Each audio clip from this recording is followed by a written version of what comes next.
All right, I found something, y'all, and I think it was love at first sight. One of the things that we have found in the Fiat is that we often feel limited in the places that we can explore. When we spent a few months down in Brownsville, Texas, exploring the Starship launch facility with SpaceX, there was a campground down there called Rocket Ranch. To get there, you have to travel down what I would consider a very well-maintained dirt road. Well, we about shook the dash loose in the Fiat going down that road, so didn't give us a lot of confidence for going down anything other than pavement. What the? Since that moment, we've always felt limited in where we can explore. So it's been great for exploring cities, but once you get to the end of the pavement, you're stuck.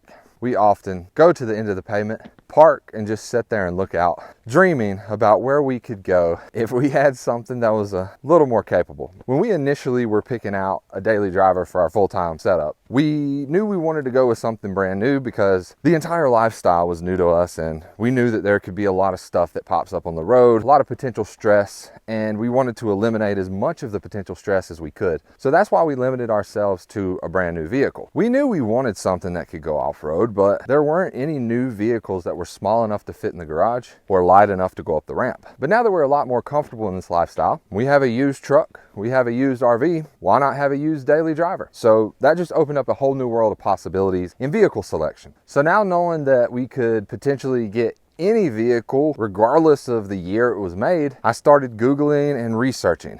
And I discovered this awesome platform from the late 80s, mid 90s. It's the Suzuki Samurai, Suzuki Sidekick, and Geo Tracker family of vehicles. These are miniature SUVs. They're 4x4, a lot of manual transmissions, and they have a huge support community, tons of enthusiasts. All of those vehicles have interchangeable parts, a lot of used parts floating around. So I figured if we were gonna go with a vehicle that was this old, it would eventually need parts and it would eventually need service. And with a community of this size, it seemed like a viable option and something that could potentially work for us. So I got on eBay and I got on Craigslist and I got on Facebook Marketplace and I just started searching. I set up search notifications and then I just let them run for a couple weeks. And then suddenly the perfect, rarest match popped up out of nowhere. Finding these vehicles in mint condition, without rust, without a bunch of mechanical problems, leaks, it's very difficult these days. There's a lot of them that run good and are capable, but they stink, or they rust, or the paint's faded, or the dash is cracked, or whatever. So to find one of these stock in mint condition, very rare. Almost as if by fate, I got a search notification that a beautiful mint 1995 Geo Tracker was available on eBay, and it wasn't too far from our location. In the entire United States, it happened to be in the same state that we were currently located in. And there were no others. There was just one available, and it was in North Carolina while we were in North Carolina, while we needed it.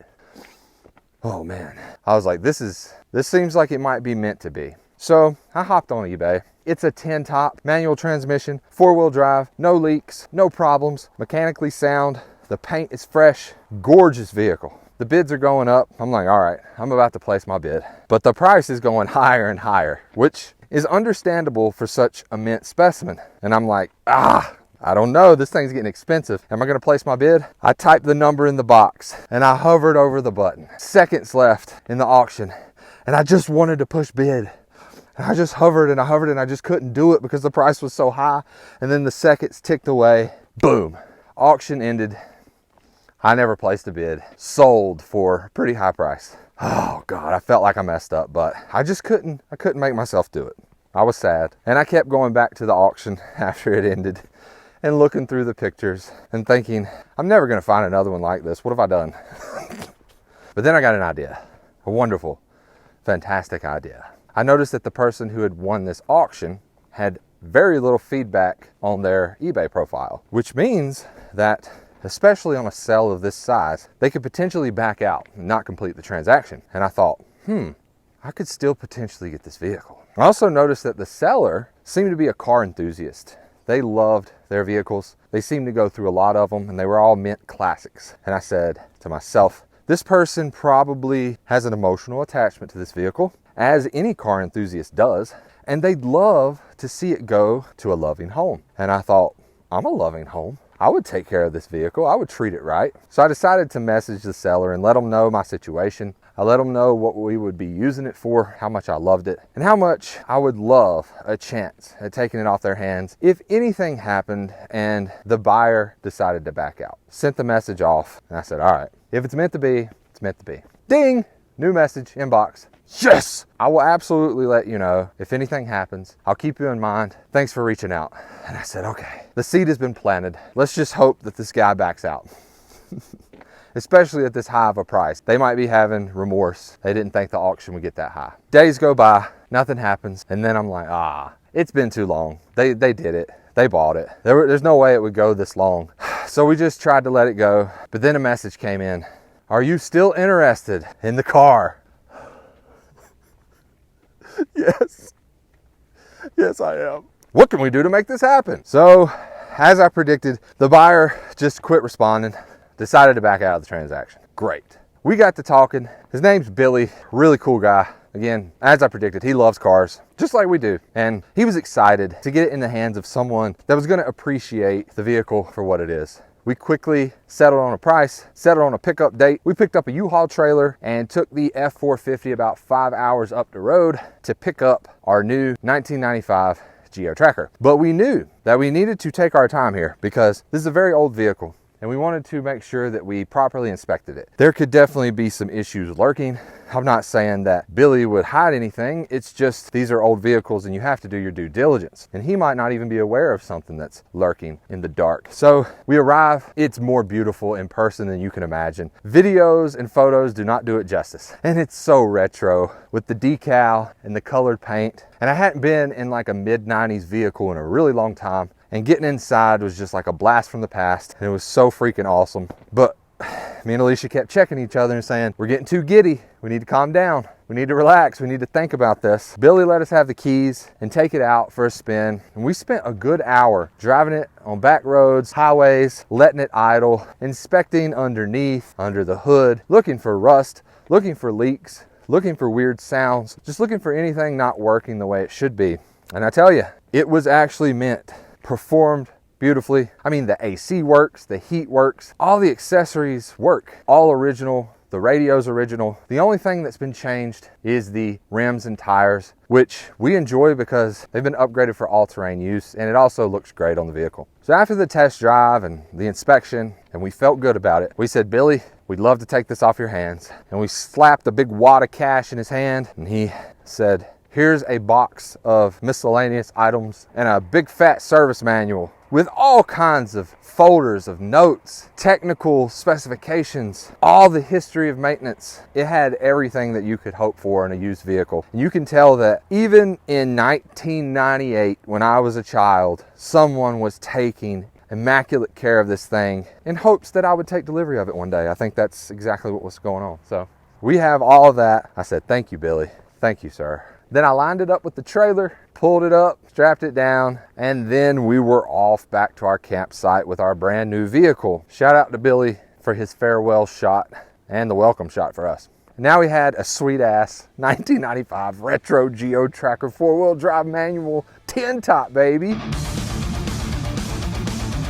We roll up to the campsite, unload it, and there it is, our new family F450 Geo Tracker 397 TH. So keep in mind at this point, it's almost like our 4-year spouse is in the hospital because they're damaged and need fixing. And we're out here cheating with another taller, hotter, older individual. We kind of feel a little guilty, but not really.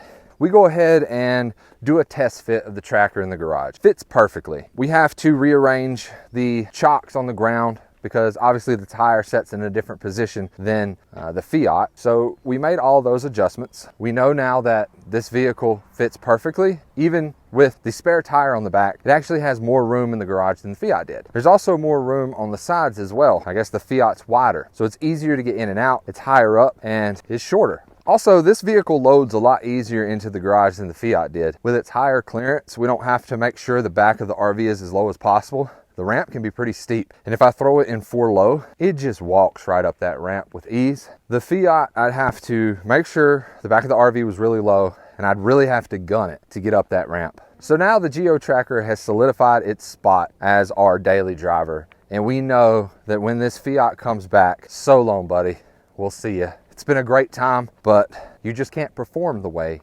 this one can. God have mercy. This is rough. This is rude. Yeah, how foul of me to talk crap about that thing when it was a noble steed for years. You call me a noble steed. You think I'm a steed? We need to say, again, big shout out to Crew Dragon. It's been there for us, man. Just because it had a ridiculous failure, and as soon as it let us down once, we abandoned it, that doesn't mean that we have a problem with it. We love the Fiat. Utmost respect. The time has just come to move on. So we're rolling around the South Outer Banks in our new toy, exploring places that we've only dreamed of going before with the Fiat. We take it on the sand. So much fun. And we get comments everywhere we go. I haven't seen one of those in forever. Oh wow, that's sick. Oh man, did you restore that yourself? And I'm like, man, it's stock. It's just been well taken care of. It's amazing. It's just a great conversation starter. It's comfortable, it's fun, it's capable, and we really love it. After having all this fun, we kind of forget about the Fiat. Not really. It's in the back of my mind, especially financially. But we get the call and they're like, hey man, your engine's in and we've installed it and you're good to go. And I'm like, awesome. We pick it up. Again, this dealership's fantastic. Great experience. The job looks well done. It runs great. Sounds great. No more weird noises. No more loss of fuel economy. But now it's time to say farewell. Now, during this entire time of the Fiat being out of commission, I've done a lot of research. And with that research, I've come to the conclusion that this Fiat is probably going to have more issues down the road. And especially since they don't make them in America anymore, it's going to be a headache, especially out of warranty. So I do not feel comfortable selling it to an individual. I just feel like I'd be dumping potential problems onto someone else. So we both agreed the best thing to do would be to sell this to a dealership that is going to offer their own warranty to a customer. So we're not just dumping something on someone. So we decided to just get quotes from dealerships and sell it to the highest bidder. And CarMax ended up giving us the most money for it. So we just drove it up to CarMax, handed over the keys. They wrote us a check. It was really easy. That's the first time we've sold something to CarMax. They took it in, gave us a pretty good amount for it. And then that was it. That ended the story of us and Crew Dragon. The memories have been great. So if you would, please stand from your seats for a moment of silence for our time together. This is in memoriam of Crew Dragon, our 2019 Fiat 500 Abarth.